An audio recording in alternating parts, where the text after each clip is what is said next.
Bonjour, c'est Pauline, coach LinkedIn chez Madame Branding. Bienvenue sur le podcast Bien dans mon business, votre dose hebdomadaire de joie, d'énergie et de bonne humeur, où chaque semaine, je vous livre les clés pour booster votre énergie et votre entreprise. J'espère que vous êtes bien installés, c'est parti.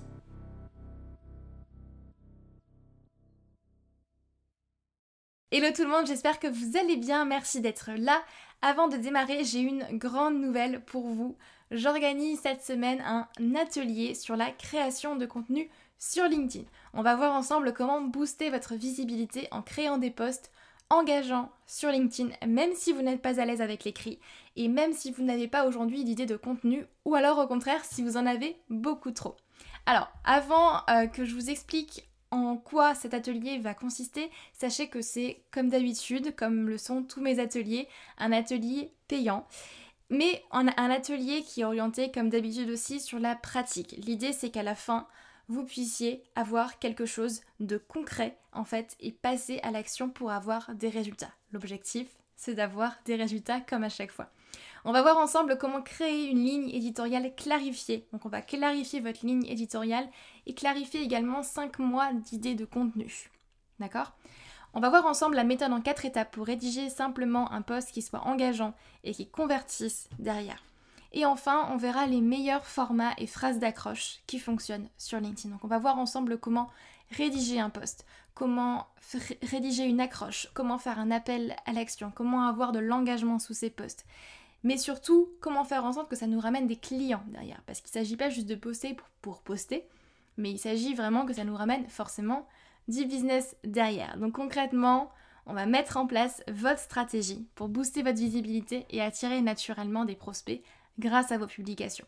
Et moi, je mets à votre disposition tous les outils qu'il vous faut pour atteindre ce résultat. Donc workbook, replay, documents, exercices en live. On fera également un coaching en live. Donc vraiment ça va être hyper complet. Donc si vous avez envie de booster votre visibilité avec des posts qui engagent un peu, beaucoup, passionnément, à la folie, je vous invite à vous inscrire dès maintenant en cliquant sur le lien dans la description de ce podcast. Et du coup, on est parti pour l'épisode du jour.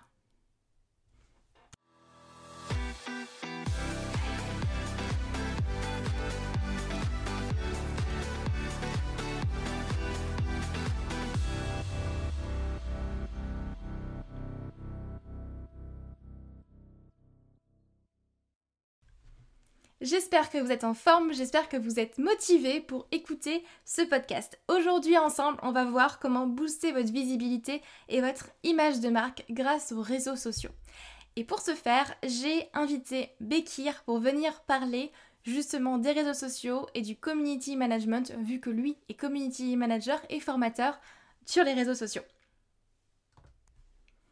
Je sais qu'à partir du moment où on se lance à son compte, souvent, très vite, en fait, on va se dire « Ok, j'ai besoin d'augmenter ma visibilité pour augmenter ma notoriété, améliorer mon image de marque, trouver des clients, etc. » Donc c'est surtout une question de visibilité. Et du coup, vous allez décider de vous lancer sur les réseaux sociaux, mais là, très souvent, vous allez avoir plusieurs questions qui vont émerger, comme quel réseau social choisir? Instagram, Facebook, LinkedIn ou Twitter? Comment je m'y prends? Par quoi est-ce que je commence? Qu'est-ce que je publie? À quelle heure? Quel hashtag utiliser? Toutes ces questions-là que vous posez sur les posts. Et très souvent, plus vous allez creuser, plus vous allez vous rendre compte que la création de contenu, en fait, c'est plus difficile que ce à quoi vous vous attendiez. Un client d'ailleurs me l'a fait remarquer la semaine dernière et m'a dit qu'effectivement, c'est un métier à part entière. Oui, mais heureusement du coup, il y a des personnes comme Bekir et moi pour vous donner des tips pour vous lancer sur les réseaux et éviter que surtout vous vous sentiez submergé et que vous pataugiez un petit peu dans la semoule. Donc si vous reconnaissez dans ce que je vous partage, cet épisode-là est fait pour vous. Je vous invite à vous installer confortablement et on est parti pour l'interview de la semaine. Bonjour Bekir du coup. Bonjour Pauline. J'espère que tu vas bien. J'espère que vous allez tous bien, du coup, ceux qui nous écoutez. Écoute, moi ça va très bien. En plus, je commence la semaine en beauté, donc voilà, que demander de plus? J'ai vu. Écoute, avant qu'on démarre, peut-être ce que je te propose, c'est de te présenter, de nous Bien dire un sûr. petit peu du coup qui tu es, ce que tu fais, et comme ça, on pourra enchaîner. Avec plaisir. Alors moi, c'est Bekir Yildirim, j'ai 32 ans, donc je suis community manager depuis 10 ans. Donc ça fait vraiment 10 ans, le 31 décembre 2020. En dehors de ça, donc je suis c'est-à-dire en plus du community management, je suis blogueur. Donc, comme je vous disais tout à l'heure, j'avais commencé ma journée vraiment avec plein de messages. C'est super sympa de la part de ma communauté, que ce soit sur les réseaux sociaux ou même directement sur mon blog. Donc, je fête les 9 ans de mon blog. Ma SCA Mag souffle aujourd'hui, c'est 9 ans. Donc, ça fait vraiment plaisir de voir que je n'aurais jamais imaginé en arriver à là. Donc, je suis blogueur depuis 9 ans. Je fais de la rédaction web à côté, mais plutôt dans la partie blogging, donc tout ce qui va concerner les articles de blog, mais j'interviens aussi sur la partie SEO pour certains de mes clients. Donc, ça fait 4 ans que je suis dans ce domaine-là. Je suis aussi à côté formateur depuis 2 ans parce que je me suis rendu compte que depuis 8 ans, animer et fédérer une communauté de marques, c'est bien, mais sauf qu'on a besoin d'évoluer dans ce métier-là. C'est-à-dire, je reste toujours community manager, mais je me suis plus focus, on va dire, une reconversion dans la formation. Et j'avais fait à l'occasion un post la semaine dernière sur le sujet. J'ai formé à peu près dans le domaine du community management, des réseaux sociaux et le personal branding, à peu près, on va dire, 500 personnes en 2 ans, que ce soit étudiants, particuliers, entreprises ou entrepreneurs. Donc, voilà, on va dire un peu mon parcours. Et à côté de ça, je pense qu'on le sait tous, hein, je suis un grand passionné de l'écriture. Et de toute façon, comme on m'a dit souvent, j'ai fait de ma passion un métier.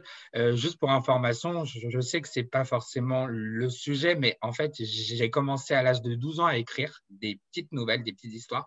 À l'occasion, si j'ai le temps, j'aimerais bien aussi sortir ce petit recueil sous forme de livre blanc que je pourrais partager avec vous. Le problème, l'inconvénient, c'est que peut-être que vous avez dû voir sur mes posts depuis le début de l'année, je vais un peu au culot, je suis un peu cash et voilà, je sors, je suis un peu trash parce qu'en fait, pour être franc avec vous, j'ai un genre de bouquin que j'aime lire en fait, c'est le genre gore, horreur et thriller. Donc, je pense que peut-être que j'ai un impact dès mon jeune âge qui fait qu'aujourd'hui, ma ligne éditoriale est complètement différente par rapport à ce que je proposais avant. Donc, je pense que c'est mon côté un peu gore qui ressort peut-être. Après, c'est pas plus mal parce que si les gens apprécient, ils apprécient de toute façon Ah oui, la ils adorent. personnalité. Donc, Ils adorent. Ça veut dire, en gros, j'ai osé quelque chose que personne n'aurait jamais osé sur cette plateforme-là aujourd'hui qui est professionnelle. Mais j'arrive à mélanger le pro avec on va dire, le perso. C'est-à-dire, j'ai mon sourire qui est la H24 dans mes commentaires, mais aussi dans mes posts. Et j'ai tendance à aller au culot et être un peu cash avec les gens. Et là, je peux vous dire que ça fonctionne. Et je vois que beaucoup de personnes essaient de faire la même chose que moi. Et je pense que c'est bien parce qu'il ne faut pas oublier, OK, c'est un réseau professionnel. On a quand même le droit aussi de temps en temps de s'amuser, on va dire, sur cette plateforme-là, quoi. je suis tout à fait d'accord. Et puis de toute façon, je pense qu'il n'y a pas vraiment de distinction très précise entre vie pro, vie perso. Enfin, On est d'accord. ça se fait quand même assez facilement. On est d'accord. Parce que le nombre de personnes qui m'ont dit, mais tu sais, tes posts, ils ressemblent un peu en post Facebook. Je fais non, c'est pas du Facebook. Moi, je suis vraiment sur LinkedIn, c'est du pro. C'est juste que j'aime mélanger l'humour avec le cash et le pro. Voilà. Ouais, j'adhère à 100%. Et du coup, comment est-ce que tu en es arrivé là jusqu'au community management? C'était toujours quelque chose pour toi ou alors comment est-ce que tu en es arrivé là? Alors, moi, je l'ai découvert grâce à mon mentor où je passe le bonjour, là, Anthony Rochant. En tout cas, je te remercie beaucoup, Anthony. Je suis là, en fait, c'est grâce à toi, mais grâce aussi à toutes les personnes qui m'ont soutenu, que ce soit déjà, je remercie ma mère parce qu'elle, c'est ma fan numéro 1 sur tous les réseaux sociaux. C'est grâce à elle parce que comme du coup, elle a été prof aussi à l'université, donc elle sait exactement comment fonctionne cette pédagogie. Donc, je remercie énormément d'abord ma maman, mais aussi la famille, les proches, les amis et les personnes qui me suivent régulièrement, mes différentes communautés. En fait, si j'en suis arrivé à là, c'est que j'ai une passion, on va dire, de l'écriture, mais aussi le fait que j'aime interagir avec les gens, en fait, régulièrement. C'est ça qui m'a donné envie. Moi, je suis quelqu'un, je te dis, on pourrait discuter pendant des heures et des heures, les gens qui me connaissent. Moi, je commence, je stoppe plus. C'est-à-dire, tu ne m'arrêteras plus, c'est impossible. Donc, mais j'ai commencé à apprendre aussi avec le temps, voilà, à être moins, à faire des phrases moins longues que, voilà, parce que je me suis rendu compte que les phrases à rallonge, Finalement, il n'y avait que 2-3 idées intéressantes et voilà. En fait, c'est grâce à lui parce que lui aussi, il a commencé en tant que community manager. Aujourd'hui, il a une agence qui s'appelle Les Experts du Web avec sa femme. Ils accompagnent et ils font du consulting des étudiants comme des entreprises dans tout le marketing digital et tout. Donc, je le recommande vraiment pour ceux qui ne connaissent pas. En plus, je l'avais mis en avant il y a 2-3 semaines de ça, Anthony Rochant. Donc, n'hésitez surtout pas. Donc, je vais faire un petit clin d'œil. Voilà. Donc, c'est grâce à lui, mais aussi grâce au fait que je me suis rendu compte que j'avais un potentiel qui était la pédagogie. Sauf que je l'avais toujours caché en moi. Et pour être franc avec toi et pour les gens, je pense que vous n'êtes pas au courant, mais moi, j'ai toujours été quelqu'un de timide. Ma timidité, je l'ai perdue au lycée, en fait. Je suis sorti de ma bulle.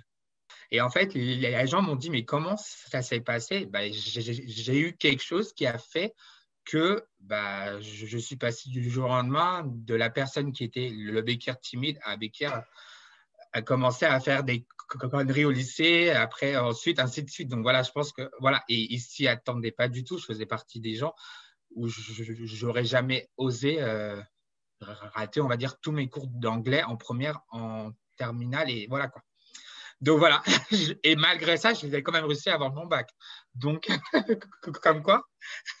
Mais voilà, mais en fait, c'est vrai qu'il y a quand même ma passion qui a fait, ça a beaucoup joué.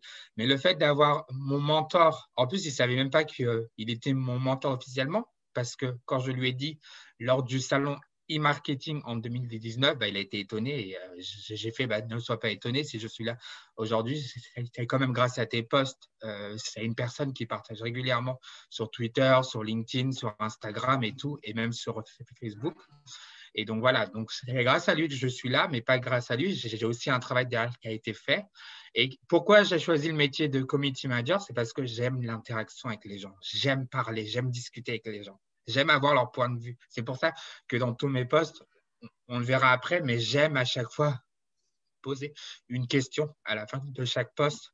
Voilà, je donne une astuce, un tips, mais j'aime bien aussi derrière avoir l'avis des personnes qui me suivent. Et c'est bien que tu le rappelles, je trouve qu'effectivement, la base déjà de publier sur les réseaux sociaux, c'est surtout d'interagir avec son réseau et de Exactement. créer du lien. Ça, je pense que parfois on l'oublie un petit peu et je trouve ça dommage. Mais c'est important, ouais. Et du coup, alors tu disais que LinkedIn, c'était ton réseau social préféré ou principal, tu me disais. Mais tu interviens sur tous les réseaux ou comment est-ce que tu travailles? Alors, moi, j'interviens aujourd'hui presque, on va dire, sur tous les réseaux sociaux, mais les 4 principaux, ça va être Facebook, Twitter, LinkedIn, Instagram. Mais je m'intéresse depuis quelques temps à TikTok, à Snapchat, aussi à Clubhouse, sachant que moi, je suis Android, donc je n'ai pas encore la chance, mais je m'intéresse aussi, c'est-à-dire que ça fait partie aussi des plateformes sur lesquelles j'aimerais avoir. Mais apparemment, il y a des équivalents qui sont en train de se créer sur LinkedIn, sur Facebook, sur Twitter. Mais mon réseau social de prédilection, c'est vraiment Twitter, parce que c'est là où je me suis fait connaître. En fait, j'ai eu la chance d'écrire un article fin janvier 2020, donc avant que la pandémie arrive en France, mais aussi dans le monde entier, sur comment faire grossir sa communauté, c'est-à-dire comment j'ai fait pour passer de 0 à 3000 abonnés, quoi. Donc voilà, c'était vraiment ça. Mais je m'intéresse aussi à LinkedIn. Pourquoi? Parce que je me suis rendu compte que LinkedIn avait du potentiel. Et aujourd'hui, mes clients qui arrivaient via, on va dire, la plateforme Twitter, aujourd'hui, ils arrivent plus via Instagram et la plateforme LinkedIn, du coup. Ouais.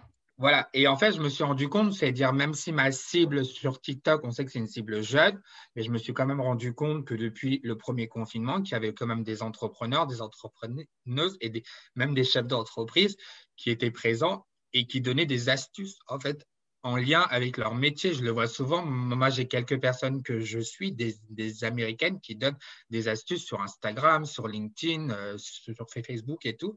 C'est-à-dire, malgré que Facebook, on voit que c'est quand même une cible plus âgée, les Américains, ils continuent quand même. C'est-à-dire, OK, nous, en France, on a cette mentalité que Facebook est mort aujourd'hui, ou alors il faut avoir entre 50 et 75 ans pour être présent sur cette plateforme. Alors que pas du tout. Encore une fois, moi, j'ai des clients, par exemple, artisans et agriculteurs qui ont une page Facebook et leur cible, elle est sur Facebook. Elle n'est pas forcément sur Instagram ou LinkedIn. Mais bien sûr, ils ont aussi un compte pro sur LinkedIn et sur Instagram parce que je me dis ça peut être l'occasion pour faire de la veille aussi. C'est-à-dire, on n'est pas forcément obligé d'avoir une présence sur les réseaux sociaux juste pour faire de la communication ou partager ou interagir. On peut être aussi pour faire de la veille. Et c'est pour ça que souvent, moi, je recommande la plateforme que j'aime, c'est Twitter. Et c'est pour ça que j'aime cette plateforme-là parce qu'elle apporte énormément de choses, même si je sais qu'il y a des hauts et des bas et qu'on peut raconter tout et n'importe quoi sur cette plateforme-là aussi. Ouais, c'est assez controversé Twitter. Exactement. Mais je l'aime bien quand même. Ça veut dire, si on oublie les côtés négatifs et qu'on regarde que le côté positif, je peux te dire qu'il y a pas mal de choses à faire. En plus, c'est quand même un réseau social 100% B2B. C'est-à-dire comme LinkedIn, sur Twitter, quand tu es une entreprise qui propose des prestations de services ou quand tu es un blogueur, ben on sait très bien que ça a un impact de fou. Moi, je le vois sur Twitter. Moi, j'ai aujourd'hui presque 4000 abonnés sur le compte de MyCA Mag et j'en ai 3000 sur mon compte perso. Ben, je me rends compte que ça a un impact de fou. C'est-à-dire j'ai réussi à me fédérer une communauté et souvent, j'ai une forte communauté sur Twitter dans les pays africains. Vraiment, je le vois, hein, les Africains utilisent plus, on va dire, WhatsApp et Twitter que les autres plateformes, quoi. Ouais, c'est vrai. C'est vrai. Facebook, hyper intéressant pour les groupes et la publicité, c'est vrai. Exactement, oui. Ouais. Que ce soit les groupes qui ont un impact de fou, les groupes, on est plus à l'aise, on peut discuter librement que sur une page entreprise. Parfois, on a du mal, on ne veut pas forcément. Et faire du Facebook Ads, oui, ça a un impact de fou. De toute façon, moi, je le dis souvent à mes clients, mes étudiants, je leur dis, OK, vous n'avez peut-être pas besoin de présence sur Facebook, mais pensez-y que si vous voulez faire de la pub, n'hésitez pas quand même à vous créer au moins une page entreprise pour que derrière, vous puissiez faire des pubs sans forcément être actif H24. Moi, par exemple, j'ai une page Facebook. Avant, j'étais vraiment régulier. Maintenant, le vendredi, je partage que mes articles de blog et en dehors de ça, je partage. Par contre, j'ai deux groupes, un groupe privé et un groupe fermé, là où je partage régulièrement des tips en lien avec le métier que j'exerce. Ok. Et du coup, une des grandes questions, je sais qu'on peut se poser quand on se lance à son compte et qu'on devient entrepreneur ou qu'on a envie en tout cas de créer du contenu, c'est sur quel réseau social est-ce que je me lance? Est-ce que je vais privilégier Facebook, Instagram, tu vois, LinkedIn, Twitter? Toi, pourquoi, pour toi, quel réseau social choisir et pourquoi? Tu vois, comment on choisit la plateforme sur laquelle on va communiquer ou on va faire de la veille, comme tu disais. En fait, ça va dépendre en fait de tes objectifs. En fait, en amont, il faut que tu réfléchisses pourquoi tu vas avoir une présence sur les réseaux sociaux.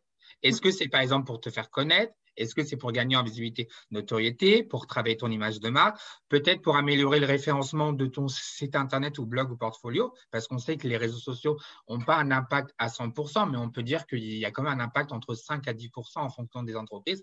Ou les réseaux sociaux, quand tu partages un lien URL de ton site, bah forcément, les gens ils veulent en savoir plus. Moi, tu l'as vu, je le fais avec mes articles de blog.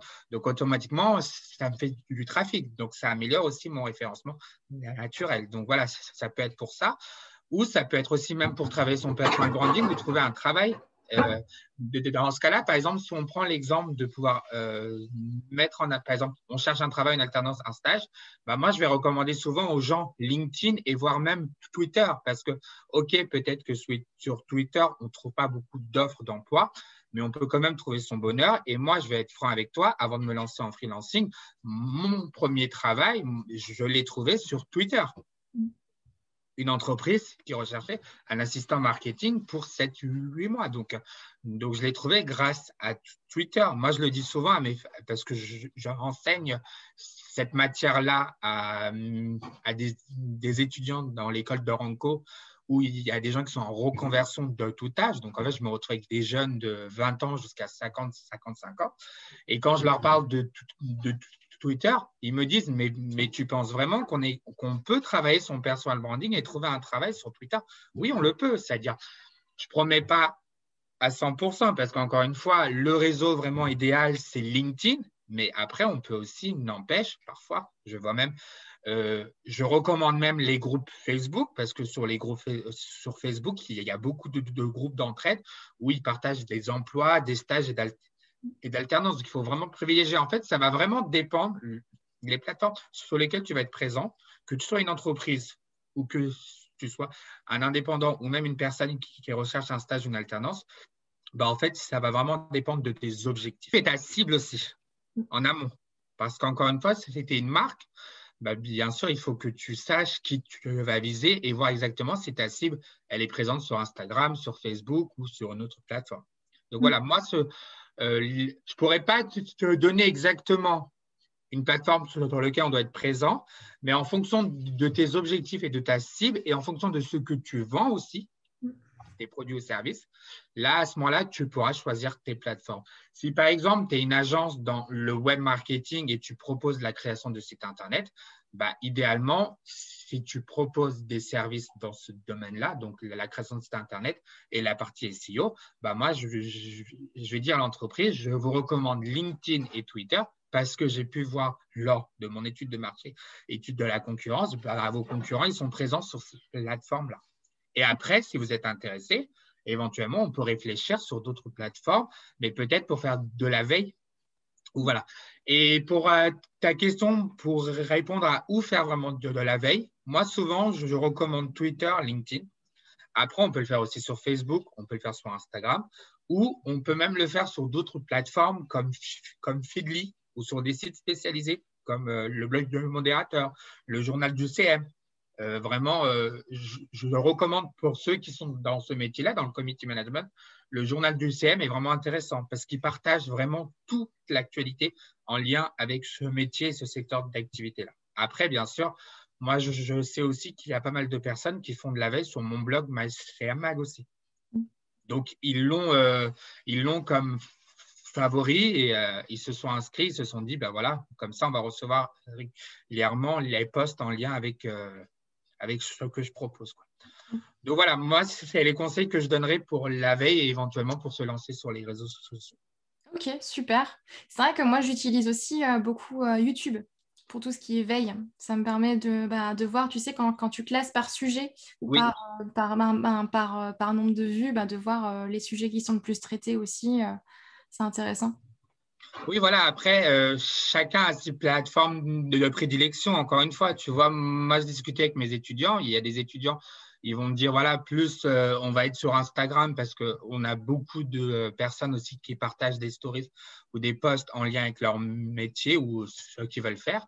Et d'autres qui vont dire, bah, comme toi, sur YouTube ou même sur TikTok. Hein. Je vois des gens parfois qui me disent, mais Becker, tu ne penses pas que peut-être que tu pourrais aussi faire un peu de la veille sur TikTok, mais je vous dis, qui vous dit que je ne vais pas aussi sur TikTok pour faire de la veille et tout, mais pas forcément faire de la veille, mais aussi parce que j'accompagne mes étudiants de l'INSEC qui sont sur un fil rouge. Donc, je les accompagne en tant que coach en community management.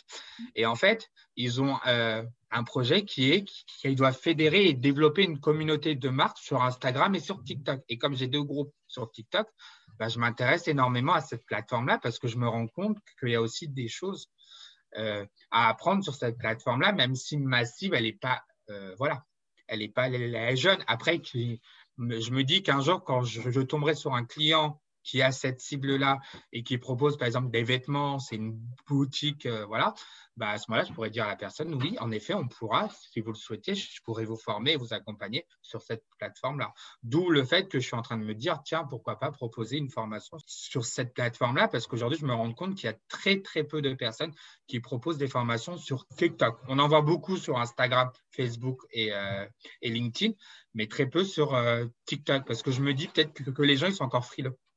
Ouais, c'est vrai que c'est assez récent aussi. Voilà.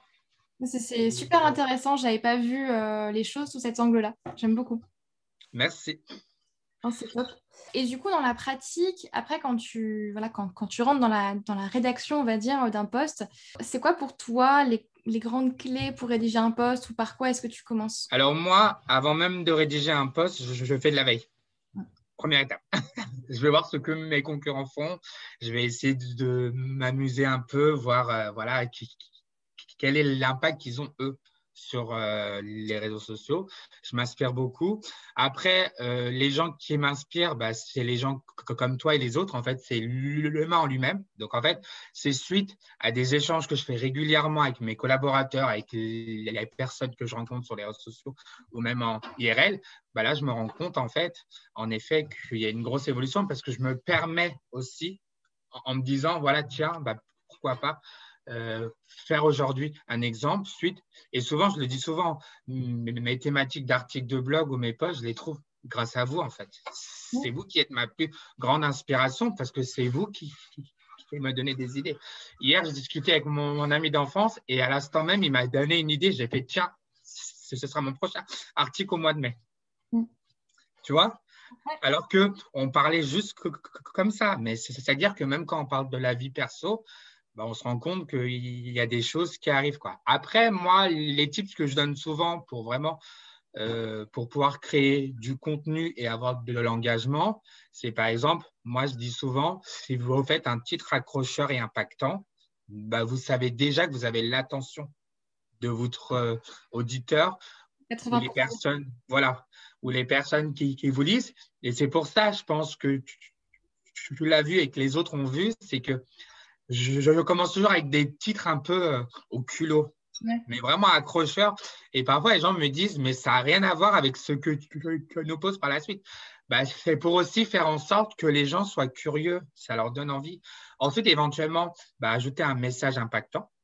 Vraiment, un message impactant, quand vous vous donnez des tips ou des astuces ou des conseils, bah, faire en sorte que le message soit impactant, c'est-à-dire qu'il y ait de l'intérêt derrière. Moi, c'est pour ça que j'utilise souvent la méthode AIDA. Oui. Elle est vraiment efficace. Ouais. Vraiment, que ce soit pour mes articles de blog, que même quand je prépare mes cours, j'ai tendance à utiliser cette méthode-là parce qu'elle est tellement efficace qu'en fait, on peut l'utiliser aujourd'hui dans tous les supports du web, en fait, aujourd'hui.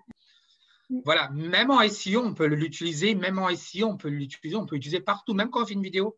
Même quand je fais une vidéo, c'est-à-dire quand je travaille sur des vidéos sur mes clients, c'est-à-dire moi, je ne les réalise pas, mais je leur fais le storyboard, bah, je leur dis, écoutez, on va utiliser la méthode AIDA. Mais à chaque fois, ils me disent, mais tu es sûr qu'elle peut marcher? Mais oui, faites-moi confiance. Et ça marche sur vos posts, sur vos articles de blog, c'est que ça peut marcher aussi sur une vidéo ou même un TikTok, quoi. Ouais. Parfois, ça peut marcher. Après, il y a aussi quelque chose qui est pas mal que beaucoup de personnes ne se rendent pas compte, c'est que quand tu mets des émoticônes et des hashtags, on a un impact de fou sur l'engagement. Parce qu'on m'a toujours dit, une image et une vidéo vaut 1000 mots, mais même un émoticône vaut 1000 mots. C'est-à-dire quand tu interprètes, imaginons tes propos avec 2, 3 émoticônes, moi je recommande souvent dans un post d'en mettre entre 3 à 5 max. Pour pas trop, voilà. Comme je dis souvent, utiliser les émoticônes et les hashtags, mais avec modération. Voilà, toujours avec modération. Après, si vous le souhaitez, mettre plus d'hashtags, par exemple, sur LinkedIn, parce que vous savez que sur LinkedIn, par exemple, c'est 3 hashtags. Après, moi, je casse un peu les codes et j'en mets 4. Ouais, moi en Bon, général, je mets un petit peu plus aussi. voilà. Après, ce que je fais, c'est que je le rajoute en commentaire. Tu vois? Parce que je sais les hashtags que je suis et je sais les hashtags que les gens suivent sur LinkedIn ou sur Instagram. Je le fais. Par exemple, sur Instagram, on me dit toujours, mais pourquoi tu remplis les 30 hashtags? Bah parce qu'il n'y a pas forcément, on va dire, de règles où on te disait, parce qu'à un moment, on me disait en 2018 et 2019, il faut en mettre entre 5 et 10. OK, donc j'ai fait le test. Non, ça ne fonctionne pas. Alors que quand j'en mets 30, waouh, je peux dépasser les 100, les 200. Et en plus, depuis que j'ai appris, voilà, sur Instagram, que l'on pouvait cacher des mots, des hashtags en stories, je me suis dit, mais c'est super. Et je vois l'impact et je le vois sur mes statistiques. Parce qu'encore une fois, pour ceux qui me suivent sur Instagram, Inès, ça pourra te le dire, j'ai changé ma façon de communiquer depuis le début de l'année. Je partageais du lundi au dimanche, donc un post par jour et à peu près une dizaine de stories par jour. Maintenant, je suis passé à 3 posts par semaine, le lundi, le mercredi et le vendredi. Et je suis entre 5 à 10 stories par jour. Et encore, je diminue parce que voilà, c'est l'impact. Ça marche énormément. Ensuite, il y a aussi autre chose qui est impactant. Donc, comme je disais, les hashtags. Les hashtags, il ne faut surtout pas les négliger parce qu'on ne se rend pas compte. Mais un hashtag, ça a une valeur de fou, même sur notre visibilité. Parce que les gens, ils ne nous cherchent pas avec notre nom, ils vont nous chercher avec un hashtag. Donc, quand vous mettez le hashtag Community Manager, on se rend compte que ça fonctionne bien. Et le conseil que je donne aussi pour avoir de l'engagement, n'hésitez pas à créer vos propres hashtags aussi. Ça, c'est quelque chose qui marche très bien. Moi, je l'ai fait avec ma marque et je me dis, waouh, il y a un impact de fou. OK, ça va prendre du temps. Au début, normal, on ne va pas vous connaître. Mais plus vous allez partager ce hashtag dans vos posts sur tous les réseaux sociaux, et puis vous allez avoir une visibilité de fou. Moi, aujourd'hui, je sais que les gens, ils ne me trouvent pas en tapant MyCMMag. Ils mettent le hashtag MyCMMag et là, ils tombent sur moi. Parce qu'ils me suivent aussi. Parce qu'en fait, aujourd'hui, on a un avantage sur LinkedIn et sur Instagram, c'est qu'on peut suivre les hashtags. On n'a pas encore cette fonctionnalité-là sur Facebook et sur Twitter, mais en tout cas, voilà, on a cet avantage-là. Donc, profitez-en sur LinkedIn. Ne suivez pas que des personnes. N'hésitez pas à suivre aussi des hashtags. Et pareil sur Instagram, suivez aussi des hashtags parce que ça fonctionne. Parce que parfois, ça peut être même intéressant pour ta veille. Et éventuellement, jouer énormément. Alors, de temps en temps, un peu comme je le fais, jouer sur de l'humour.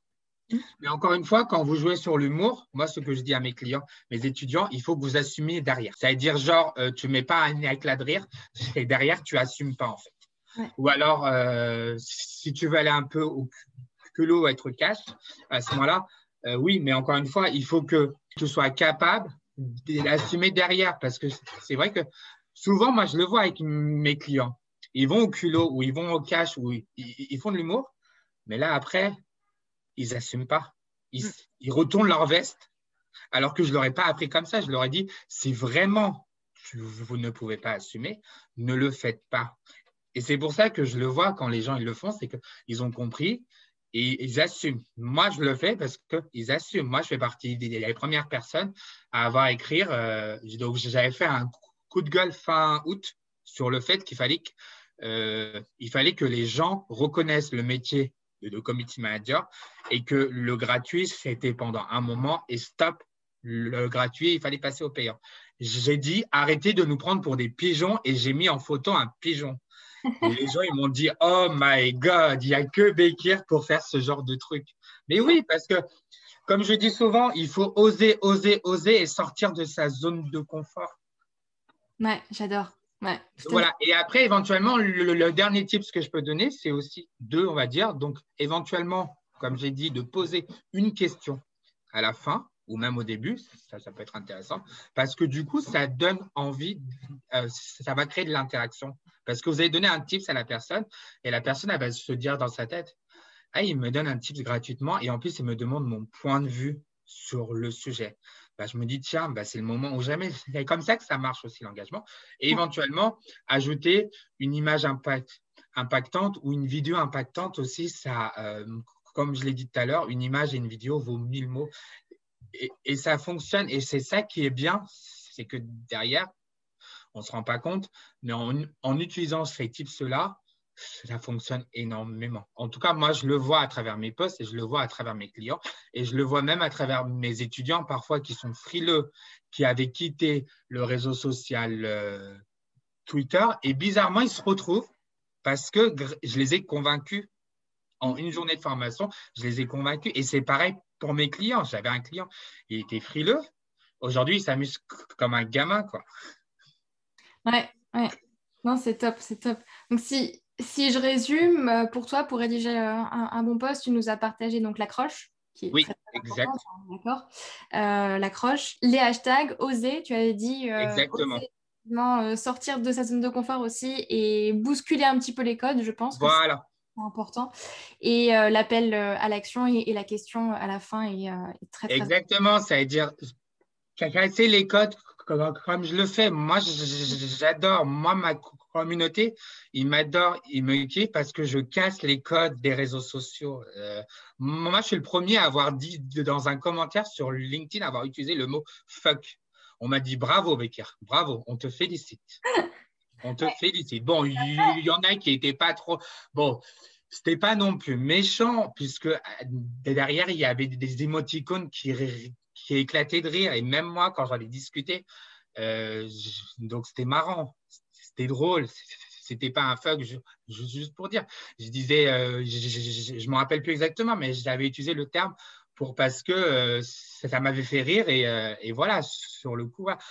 Il ne faut pas avoir honte. C'est comme le mot pigeon qui aurait imaginé un jour, moi en particulier, moi, utiliser le mot pigeon parce que je pense que par rapport à toutes les personnes que je suis, je pense que je suis le seul à avoir utilisé ce type de mot-là. Mais bizarrement, suite à mes conseils et suite à mes tables rondes que je fais régulièrement, je pense que tu le sais, les gens ont commencé aussi à sortir de leur zone de confort, quoi. Et je le vois, hein, je fais pas ça pour influencer les gens, mais si j'arrive à influencer, c'est que ça montre que derrière tout ce que je fais, ça a un impact aussi sur eux. Et je le vois, hein, je vois l'évolution avec mes clients, je le vois avec mes étudiants, je le vois moi-même aussi. Je me dis, punaise, tout ton premier article, il ressemblait à ça en 2016. Aujourd'hui, il ressemble à ça. Quand j'ai comparé mon tout premier article que j'avais écrit sur le métier de CM, mon tout premier, il faisait 300 mots. Le dernier que j'ai sorti au mois de mars, il fait presque 2000 mots. Ah oui, ouais. Donc, imagine-toi qu'il y a presque 1800 mots de différence. Et encore une fois, parce que j'ai aussi évolué, donc le métier a aussi évolué. Et j'ai encore fait simple, parce que je me suis dit, si je rentre trop dans le détail, la technicité, je risque de perdre énormément de personnes, quoi. Ouais, ouais, tout à fait. Et puis, c'est vrai que ce qui est bien aussi dans ce que tu partages, c'est que vu que tu es toi-même aussi dans tes posts et que Exact. tu vas à 300% comme toi tu es, forcément, tu ne vas pas plaire à tout le monde. Ça, c'est Ah, bah, mais automatiquement, du coup, tu vas attirer des personnes qui, eux aussi, vont aimer sortir de leur zone de confort, qui vont passer à l'action et qui, du coup, vont avoir effectivement des résultats derrière. Donc, forcément que tu... exactement. Bah, comme je le dis souvent, on ne peut pas plaire à tout le monde. Ah non. Et de toute façon, on ne peut pas plaire à tout le monde. Moi, il y a des gens qui aiment mon humour et d'autres qui n'aiment pas quand je mets à la fin de mon commentaire un smiley qui rigole ou le mot ah, mais oui, mais c'est mon image de marque. Donc, si ça ne te plaît pas, je ne vois même pas pourquoi tu as interagi. Parce que j'ai eu un cas comme ça, une dame, elle devait avoir cinquantaine, je pense, la cinquantaine. Et elle m'a dit, je ne comprends pas pourquoi dans tous vos commentaires ou dans tous vos posts, vous avez le qui arrive. Bah, j'ai dit, c'est ma signature, c'est ma personnalité. Je fais, vous savez, on est des êtres humains, on n'est pas des robots, on n'est pas là non plus, on n'est pas des machines. Je pense que les personnes qui nous écoutent et qui nous écouteront après aussi en déféré, je pense qu'ils vont être d'accord avec moi. On n'est pas des machines, on n'est pas une intelligence artificielle. Moi, je ne suis pas un robot, c'est pas un robot non plus. Voilà. Et toutes les personnes qui nous écoutent et tout, donc qui me suivent et qui te suit, bah, on est bien d'accord qu'on a besoin de le rire. Si le bon Dieu nous a créés avec le sourire, c'est que voilà, on a besoin de cette expression-là aujourd'hui. Moi, j'aimerais bien que les robots, ils sourissent aussi. On le voit que dans les films. On ne le voit pas en réalité, mais voilà, j'aimerais bien aussi que les robots, ils sourissent, qu'ils comprennent ce que c'est avoir cette émotion-là. Voilà, on a tous un cœur et on a le droit de rigoler, même si ça ne va pas. Moi, je dis, je préfère en rire que en pleurer. Voilà. Ouais. C'est-à-dire, même si la situation actuelle le contexte fait que, bah voilà, c'est normal. Je pense qu'on en a tous marre, on est tous épuisés, mais je ne vais pas montrer le côté négatif et au contraire, comme je le disais tout à l'heure, sur le côté négatif de la plateforme Twitter, bah, c'est pareil. Je vais parler du côté négatif, mais oublions tout ce qui est négativité et concentrons-nous sur le côté qui est bien quand même. Donc aujourd'hui, sur cette plateforme-là, on peut fédérer une communauté, mais on peut aussi faire de la veille. Et c'est pour ça que moi, je dis souvent, il faut oser, oser, oser, oser. Et si on ne sort pas de sa zone de confort, ça ne sert à rien du tout. Ce sera le maître mot d'aujourd'hui, oser. Voilà, oser. Ah là là. Bah, en fait, j'ai même créé ma propre citation, c'est oser, oser, oser et aller jusqu'au bout de ses rêves et ne rien lâcher jusqu'au bout. Voilà. Donc, tu vois, c'est vraiment une citation que je ressortirai très bientôt, mais voilà, en tout cas, je l'ai créée moi-même. Et souvent, moi, j'ai aussi une citation qui me tient toujours à cœur et beaucoup de personnes l'utilisent, c'est qui ne tente rien n'a rien. Ah, tout à fait, ouais. Voilà, comme aujourd'hui, bah, comme je t'ai dit au début, c'est mon premier live sur LinkedIn. Ah, voilà, parfait. Voilà. Donc, comme je dis souvent, il faut tenter. Il faut tenter et aller jusqu'au bout de ses rêves. Il faut croire. Je sais que les rêves, parfois, c'est irréalisable. Mais je suis sûr et certain que si on se donne à 100%, on peut y arriver, y compris sur les réseaux sociaux. Qu'on soit community manager ou pas community manager, je pense qu'on a tous besoin de visibilité. Mais encore une fois, comme je t'ai dit, ça va dépendre des objectifs, la cible et des produits et services que tu proposes. Mm. Moi, c'est comme ça que je vois les choses et c'est comme ça que j'adhère aujourd'hui mes clients, mais aussi les écoles avec qui je travaille. Ouais, ouais, je te rejoins à 300%. Et puis là, tu parles à une grande fan de Walt Disney, donc Ah ben voilà. rêve, hein. Ah ben voilà, ben voilà. C'est vrai, parce que voilà, on peut prendre l'exemple des films Disney, c'est le rêve, on le voit, que ce soit Aladdin, Le Roi Lion et tout, on a toujours un rêve et ça se réalise c'est-à-dire malgré les circonstances dans lesquelles ils s'en sortent bien. Donc ça veut dire qu'il y a toujours une fin heureuse. Mm. Donc comme je le dis souvent, il faut y croire et il faut jamais perdre espoir, il faut être motivé. C'est comme quand on cherche une alternance, parce que je vois beaucoup de jeunes, depuis le mois de mars l'année dernière, ils galèrent, mais je leur dis souvent, allez, un peu de patience, je suis passé par là, ça m'est arrivé aussi, et vous allez voir. Et bizarrement, ils réfléchissent, et j'ai des jeunes, ils reviennent à 18, 19, 20 ans, ils me disent, Bécaire, grâce à tes propos, grâce à tout ce que tu nous as vu, les lives que tu as fait la dernière pendant Instagram, parce que c'est vrai que pendant le premier confinement, j'ai bombardé les lives. J'avais des lives toutes les semaines, 2, 3 par semaine, sans compter les lives invités et tout. Et du coup, ils m'ont dit, nous, aujourd'hui, on a décidé de pas forcément laisser tomber les études, mais on va plutôt se concentrer sur une formation initiale et à côté, se créer notre propre. Donc, tu vois, donc, comme quoi, il faut toujours croire en ça. Et je vois aujourd'hui des jeunes entrepreneurs qui ont commencé à l'âge de 15 ans, 16 ans. Je me dis, waouh, la mentalité, elle a changé parce que moi, je vous rassure que je pense que même pour toi, à 15 ans, 16 ans, je ne pensais pas du tout à ça. Ouais. Enfin, j'y pensais déjà personnellement, mais je D'accord? n'aurais pas été capable. Oui, voilà, ça veut dire tu ne pensais pas que tu en arriverais ici aujourd'hui. Jamais. Moi aussi, je me disais toujours, on nous a toujours appris dans le système français, et c'est pour ça que j'aime pas l'éducation française aujourd'hui, c'est qu'on ne nous prépare pas à l'entrepreneuriat. Non, ouais. On l'apprend tout seul. Moi, quand je vais intervenir dans des collèges et des lycées et même des facs en leur disant, mais vous savez, il manque quoi? Et je leur dis carrément devant leurs profs, leurs intervenants, devant même un amphi de 10 000 personnes, je me rappelle, avant la pandémie, c'était des licences 1, 2, 3. Et je leur ai dit, n'écoutez pas ce que vous disent vos intervenants, parce qu'on ne vous apprend pas la vie d'entrepreneur ou chef d'entreprise. Mm. Il y a les intervenants, ils sont venus à la fin de ma prestation, ils m'ont dit, vous avez dit une phrase à un moment, il ne faut pas écouter vos intervenants, parce que l'éducation nationale ne vous prépare pas à ça. Ils m'ont dit, je vous tire mon chapeau parce que vous êtes le premier intervenant qui a osé dire ça. Mm. Donc, il faut oser, il faut vraiment, moi je le dis souvent sur les réseaux sociaux, casser les codes. Moi, je le vois beaucoup. Je le vois, par exemple, Inès sur ses posts sur LinkedIn, je le vois avec toi, je le vois avec Anthony Rechamp, je le vois avec plein de personnes, je le vois avec mes confrères, mes consoeurs. Et je me dis, waouh, si eux, ils ont compris, donc pourquoi on ne pourrait pas tous le faire? Et encore une fois, n'oubliez pas, il n'y a que 1% de créateurs sur LinkedIn. Donc, faites en sorte qu'on puisse augmenter un maximum. Et en plus, LinkedIn est en train de travailler sur une fonctionnalité créateur. Donc, c'est-à-dire, nous, les créateurs de posts, on va pouvoir avoir bientôt un contenu, on va pouvoir avoir un badge où il y aura marqué créateur de contenu parce qu'on sera reconnu par LinkedIn en tant que créateur. Donc, n'hésitez pas, il faut oser, oser, oser. C'est le mot du jour, je pense. Et voilà. Et J'adore. donc voilà, il y a que comme ça qu'on peut évoluer en fait dans la vie aujourd'hui. Tout à fait. C'est-à-dire, encore une fois, ne pensez pas que j'ai eu un coup de chance et que je me retrouve aujourd'hui ici à parler de ça. Non, non, non. On en a, voilà. Donc, pour ceux qui n'ont, à l'occasion, moi, j'ai écrit un article la semaine dernière sur mes 10 années d'expérience en tant que community manager. Donc, pour ceux qui ne l'ont pas lu, n'hésitez pas à aller sur mon blog et vous allez voir exactement comment j'en suis arrivé là en 5 étapes. Je vous ai fait ça en 5 étapes, un article qui fait presque 2500 mots.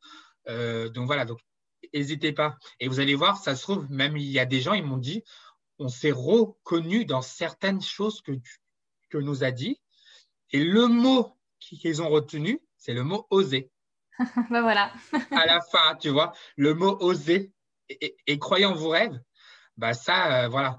Ils m'ont dit, il y a une étincelle qui est sortie en nous et on s'est dit, si lui, il a réussi, pourquoi nous, on n'arrivera pas? Mm. Ouais, c'est beau. J'aime bien. Merci. Merci en tout cas pour tout ton partage. C'est super intéressant. Au plaisir. Moi, j'aime beaucoup terminer en tout cas tous mes lives et mes interviews avec quelque chose de très actionnable. Tu vois, que les gens puissent D'accord. repartir avec quelque chose qu'ils puissent mettre en pratique maintenant. Bien sûr. L'idée, comme tu le dis, c'est de passer à l'action aussi, c'est d'oser et d'y aller. Et la plupart des gens avec qui j'échange, justement, ont du mal à faire ce premier pas, tu sais, pour se lancer sur les réseaux et publier du contenu. Est-ce que tu aurais un tips, un conseil, quelque chose que les gens pourraient mettre en place dès maintenant pour justement publier du contenu et faire ce premier pas-là? Alors moi, le conseil, je pense que tu l'as, on en a parlé énormément, c'est vraiment oser, oser, oser et aller, voilà, donc sortir de sa zone de confort. Mais moi, le conseil que je pourrais donner aujourd'hui et qui s'applique énormément même pour moi, je pense que je partirais sur cette idée-là et je pense que les gens peuvent le pratiquer directement. Après, ça va dépendre si ça va être adapté ou pas, aussi en fonction du secteur d'activité. Pour pouvoir créer du contenu, moi, le conseil que je donne souvent, c'est écrivez et partagez-le déjà dans un premier temps, soit à votre copine, soit à votre femme, votre copain ou copine, ou même à un membre de votre famille, et demandez-lui son avis. Et je vous jure, c'est quelque chose qui marche très bien. Parce que je sais que c'est jamais facile de sortir de sa zone de confort. Je vous l'ai dit au tout début, je fais partie de la team timide. Mais voilà, si vraiment vous avez vraiment peur du regard des autres, n'hésitez pas à demander et à partager votre post avec d'autres personnes. Ça peut être aussi votre meilleur ami d'enfance. Moi, je sais que mes premiers posts, je les présentais à mon ami d'enfance. Et il me disait ce qui allait, ce qui n'allait pas. Donc, osez si vraiment vous avez peur. Parce que, encore une fois, on a tendance, on ne se rend pas compte, mais même moi, quand je partage mes posts, j'ai peur du regard ou de comment les gens vont interagir en fait sur mon post. Donc, si je foire, je le foire définitivement. C'est-à-dire, en gros,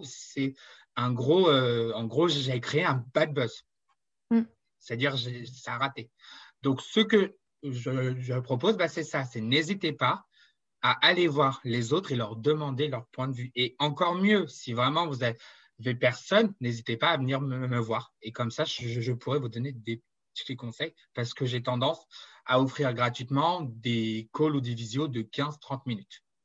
Donc voilà, n'hésitez pas. Vraiment, moi, c'est le conseil que je donnerais. C'est vraiment quand on a peur du regard des autres et que, voilà, parce qu'on n'est pas à l'aise, à ce moment-là, moi, comme je le faisais, et je le fais encore aujourd'hui, je l'envoie à mon rédacteur web pour me dire si ça passe ou si ça ne passe pas. Est-ce que ça peut faire du buzz ou est-ce que ça peut être un raté et tout. Donc, moi, c'est le conseil que je donnerais vraiment.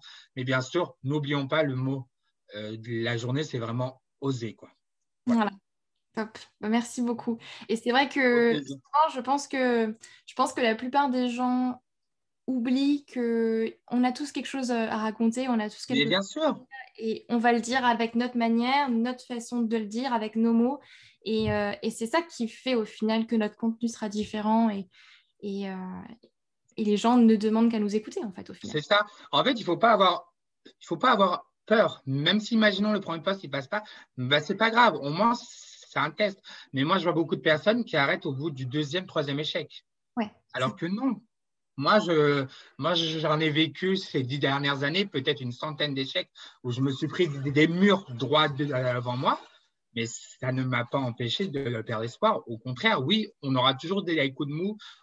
Et on sait très bien qu'un jour, les gens auront la chance de pouvoir sortir de cette zone de confort. Si nous, on a réussi, je pense qu'on peut tous y arriver aujourd'hui. Ah, tout à fait. Tout à fait, je suis entièrement d'accord. Est-ce que la timidité n'est pas devenue une force en termes de création de contenu? Je confirme, oui, oui, oui. Aujourd'hui, la timidité devient une force quand on veut créer du contenu ou même quand on veut écrire un livre blanc ou un livre ou quoi que ce soit, quoi. Donc, je pense que oui, c'est devenu une force. Avant, je l'aurais considéré comme une faiblesse, mais bizarrement, j'ai remarqué que beaucoup de personnes utilisaient leur timidité comme une qualité aujourd'hui. Ouais, c'est vrai. Donc, je pense que oui, ça a un impact de fou. Donc, c'est peut-être pour ça aussi que j'ai réussi à sortir de ma zone de confort grâce en me disant que j'ai fait de ma timidité une force. Et puis surtout, je trouve que quand tu commences à en parler autour de toi, tu te rends compte qu'en fait, il y a plein de gens qui sont timides et qui n'osent pas effectivement et qui sont un petit peu comme ça. Ah, Donc, je le vois, hein. Moi, je le vois, hein, vraiment. Je vois parfois, même dans mon entourage, je me dis, allez, tu abuses quand même. C'est pas très compliqué d'écrire un poste pour pouvoir trouver un job, quoi. On apprend avec le temps, tu vois.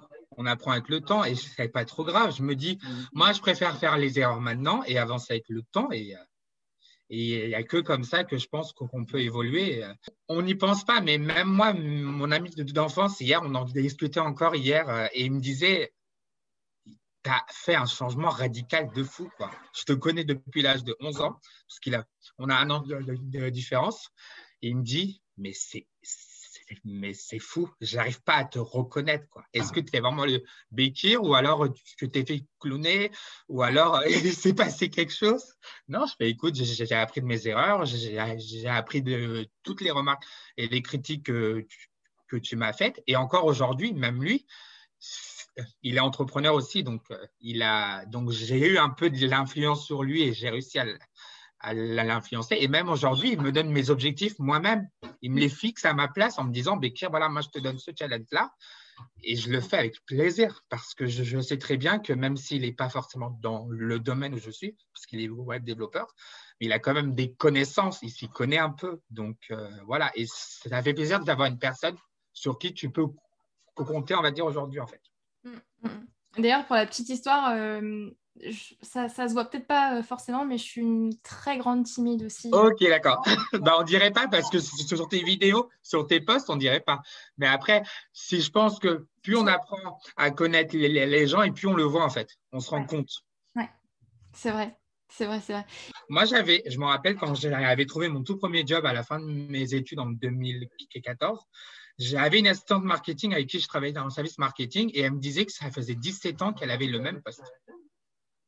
Ouais. Et je lui ai dit, mais tu ne penses pas un jour évoluer, peut-être devenir responsable marketing ou peut-être te lancer à ton compte? Elle me dit, je ne peux pas parce que j'ai 3 gosses. Oui, mais du coup, comment les entrepreneurs qui ont des enfants qui sont mariés s'en sortent mieux que pourquoi elle ne s'en sortirait pas? C'est juste qu'elle avait peur de sortir de sa zone de confort. Parce que moi, je connais beaucoup d'entrepreneurs, de mamans et de papas qui sont entrepreneurs, mais qui arrivent aussi à côté à avoir une vie de famille et de gérer leurs enfants, quoi. Je respecte à 300% ces gens-là d'ailleurs, parce que moi j'ai déjà du Ouais. mal à me gérer moi-même. Donc bon. Non, mais je te jure, par exemple, Nacera, elle a des enfants et elle s'en sort bien. C'est-à-dire, elle arrive à gérer ses enfants plus son travail. Donc, après, peut-être que les enfants de Nacera, ils sont un peu plus grands aussi. Donc, ils arrivent à se débrouiller. Mais après, ça reste quand même des enfants. Donc, forcément, ils ont besoin aussi qu'on s'occupe d'eux. Et je pense que ça fonctionne, hein. C'est Nacera, mais il y a d'autres personnes qui sont dans ce cas-là. Et de toute façon, un jour ou l'autre, moi aussi, je vais finir par créer une famille. Et forcément, il va falloir que je m'adapte en tant qu'entrepreneur et la famille. Je pense qu'on peut tout faire. Donc, les gens qui me disent, je ne peux pas gérer mon travail et la famille, non. On peut tout le faire. Il y a des exemples énormément. Ouais, je suis d'accord. Que pouvons-nous dire aux clients ou entreprises qui veulent être présents sur tous les réseaux sociaux? Ouf, oh là là, ils se tirent une balle dans le pied. Moi, je leur dis ça, hein, souvent.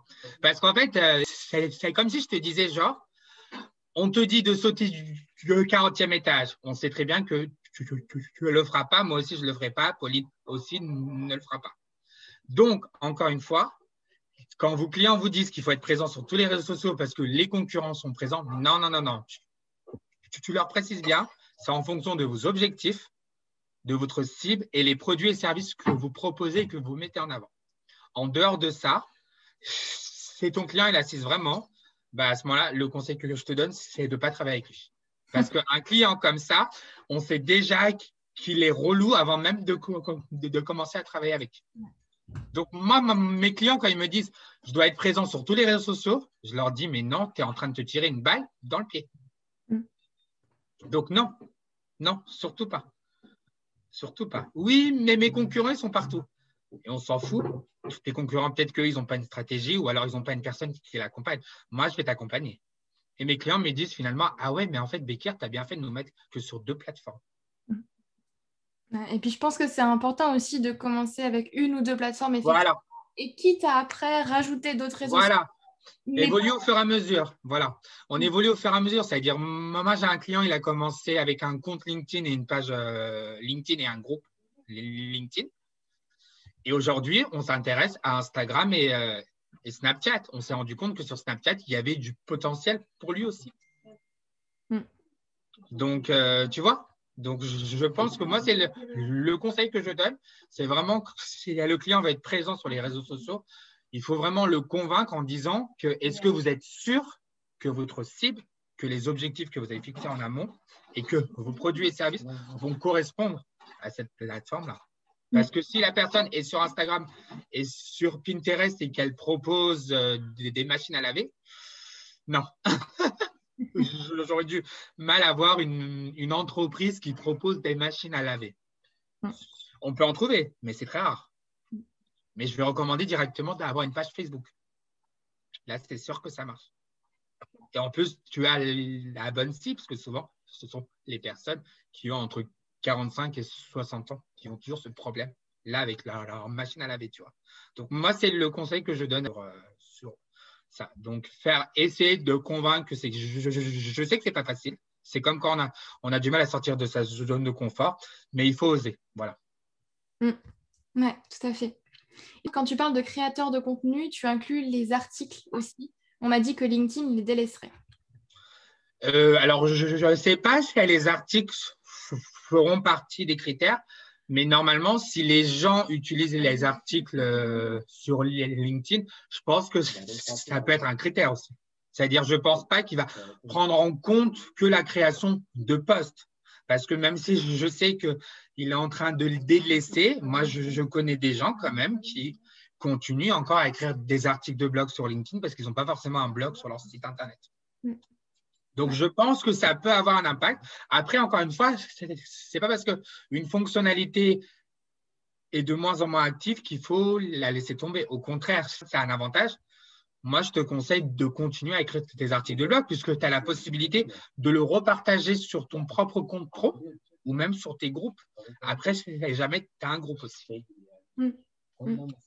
Voilà, moi, c'est le conseil que je donnerais. Parce que moi, je sais qu'il y a beaucoup de fonctionnalités qui sont de moins en moins utilisées. Par exemple, il y avait la fonctionnalité sur les pages Facebook, on pouvait aussi écrire des articles de blog. Ça, par contre, cette fonctionnalité, elle a vraiment disparu, quoi. C'est-à-dire, voilà, personne. Parce que les gens ont compris qu'il fallait soit avoir un blog sur son site Internet ou alors éventuellement écrire des articles sur LinkedIn. Et même parfois, sur Instagram, je vois des gens, comme on peut aller jusqu'à 2200 caractères, il y a des gens qui écrivent des mini-articles sur Instagram. Ah ouais, d'accord. Donc, je me dis que ça peut être intéressant, voilà, parce que si aujourd'hui, tu utilises cette fonctionnalité-là, même si elle est de moins en moins utilisée et qu'elle est abandonnée, moi, je te conseille quand même de continuer parce que c'est peut-être comme ça que tu arrives à te faire une communauté et que tu arrives à trouver tes clients aussi. Ouais. De mon côté, je trouve que ça va dépendre aussi de l'objectif que tu vas avoir aussi. Parce que des posts sur LinkedIn vont quand même t'amener plus de visibilité assez rapidement, je trouve, Oui, non, mais je le vois en fait, l'impact que ce soit sur mes posts. Après, j'avais déjà eu l'occasion d'écrire 2-3 articles sur LinkedIn. Ils n'ont pas eu forcément un impact. Pourquoi? Parce que on ne m'avait pas expliqué que je pouvais le repartager sur mon propre compte. Mais ça, je ne le savais pas, tu vois. Mais maintenant, je le sais. Mais j'ai un client à moi qui fait que des articles sur LinkedIn et ça cartonne, quoi. Ouais. Je pense qu'on va OK. s'arrêter là. Écoute, en tout cas, c'était vraiment très, très sympa de pouvoir échanger sur le métier de CM et en particulier sur la création de contenu et comment créer de l'engagement. Surtout, voilà, si les gens ils ont d'autres questions, n'hésitez surtout pas à me contacter sur LinkedIn, sur Facebook, sur Instagram ou même sur Twitter avec mon compte perso ou même avec MyCMA. Je ne suis plus réactif, on va dire, sur LinkedIn et sur Instagram. Donc ça, n'hésitez pas avec MyCMA. Et voilà, en tout cas, comme je t'avais dit, c'était une première pour moi. Vraiment, c'était excellent. Vraiment, comme on dit, encore une fois, j'ai tenté ma chance et ça a marché, quoi. du coup, on reste en contact, je pense. Oui, bien sûr, bien sûr. Bah, merci en tout cas beaucoup d'avoir accepté et d'être venu partager ton point de vue sur les réseaux sociaux. Moi, ça me permet aussi de voir, tu vois, d'autres réseaux sociaux aussi sur lesquels Exact. j'ai moins d'expertise forcément. Donc, c'est super intéressant, super riche. Et on n'oublie pas le mot du jour, oser. Oser, c'est ça le mot, oser, oser, oser. Je pense que maintenant, vous allez l'avoir dans le cerveau à vie, je pense, le mot oser. Mais je le rappellerai encore une fois, hein. Je rappellerai. De toute façon, j'ai tendance à le rappeler. De toute façon, là, mardi, mercredi, jeudi, vendredi, je suis en formation avec clients et étudiants, donc je leur rappellerai encore le mot oser, je pense.